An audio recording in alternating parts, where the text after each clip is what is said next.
Welcome to inHom Senior Care. My name is Vitaly. I'm glad you're here. Hope you've enjoyed the content. And today I want to talk to you about why your mom is hiding her struggles, right? It can feel like, why doesn't she just share more with me? And so I want to kind of dive into that just a little bit today to help you understand why you will need to get closer, why you will need to dig in a little bit more and be more observant. Because number one, she's not hiding because she doesn't trust you, or she's not hiding because something is weird. But she's trying to protect her dignity, whether that's a conscious or an unconscious effort. We all do that. We always want to present the best version of ourselves to those around us. And so she is trying her best to appear that she's still there and she still has it together. She's, of course, for years been the caregiver and been the one that's been providing and taking care of others. And so it's very difficult to find yourself in a position where maybe you don't have it together, and maybe there's a transition that's about to happen, or maybe it already is happening, and so you need to be addressing that. And so your mom may be struggling with that issue. So understanding that, and understanding that the emotions behind it, and why you need to approach this with sensitivity to come alongside and care for her as she did for you when you were younger. Many times we as human beings cannot express our emotions correctly, right?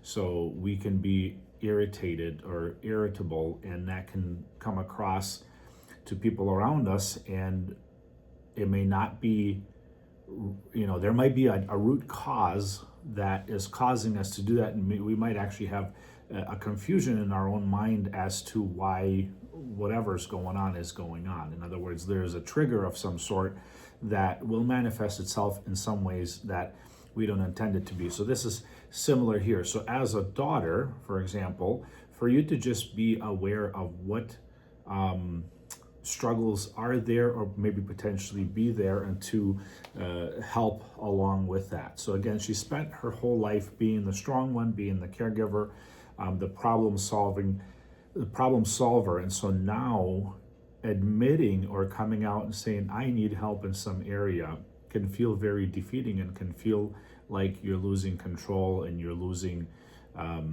just losing kind of a sense of who you are in many ways. Like if you think about it, nobody really thinks about and says, hey, I can't wait to the day that I need a caregiver, or I can't wait to the day when my kids have to help me, or my kids get to help me. It is really far removed from our minds. We are excited about lots of different things in life, next stages maybe in life, but the stages of where we start to decline and may need intervention by other people, they are not stages that we look forward to.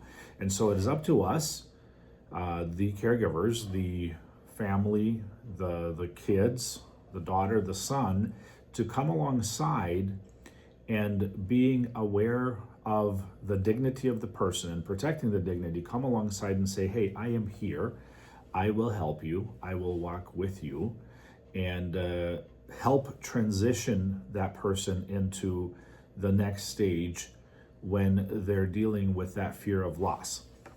So another reason is your mom doesn't want to be a burden. She doesn't want to be in a position where others have to interrupt their life to come to her aid and come and help her with things. Her sense of identity, who she really is very rooted in helping others, right? That's what a mother is. Like she has sacrificed her comfort, her joy, her needs for many years as a mom. And so that has become natural. And so now for her to reach out and say, I need you to pause your life and kind of come help me over here, is the farthest thing from a comfort level, right? So she doesn't want to be a burden. So she will carry herself in many ways and pretend and put on the facade as if everything is great, because she doesn't want to come across as someone who's needy and who needs others to come in and to rescue her. And then ultimately she's adjusting to the decline that she notices, and hopefully she notices, because in the case of dementia, there may not even be a noticing.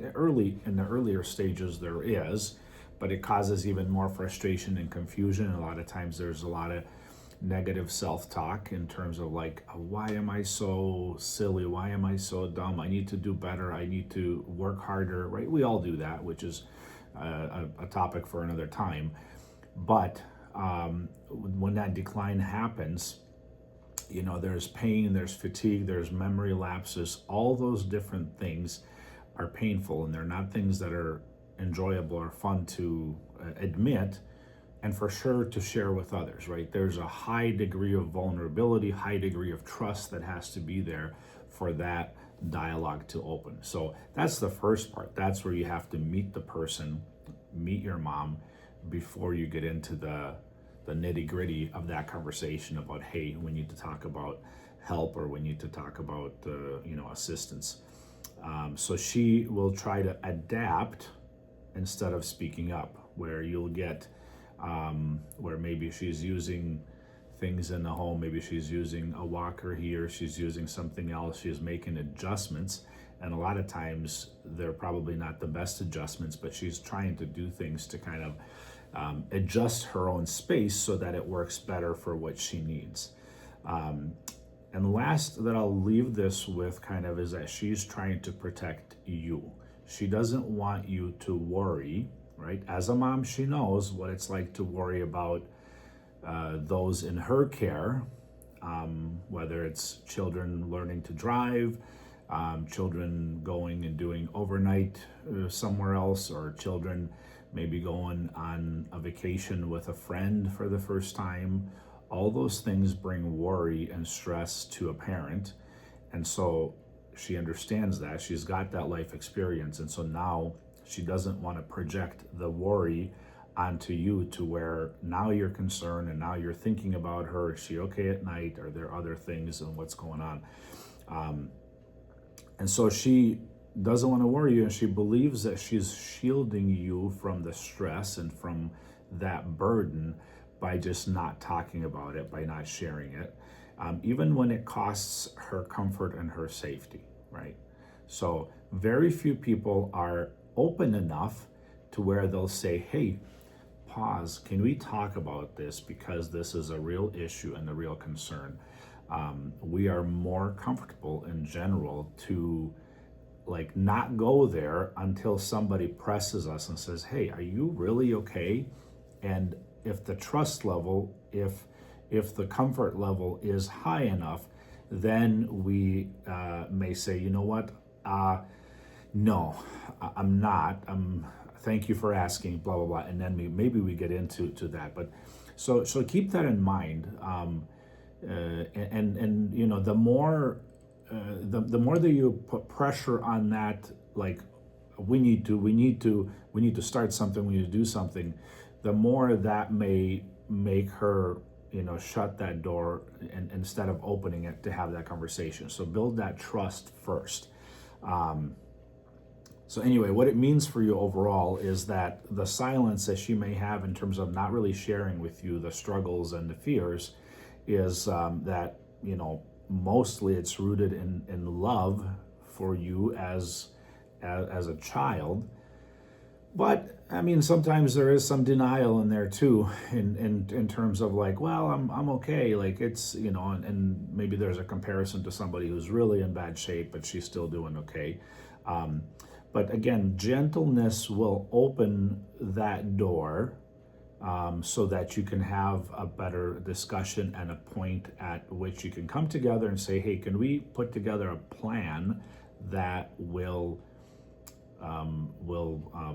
start us on the journey to actually allow you to age here and to get the help that you need.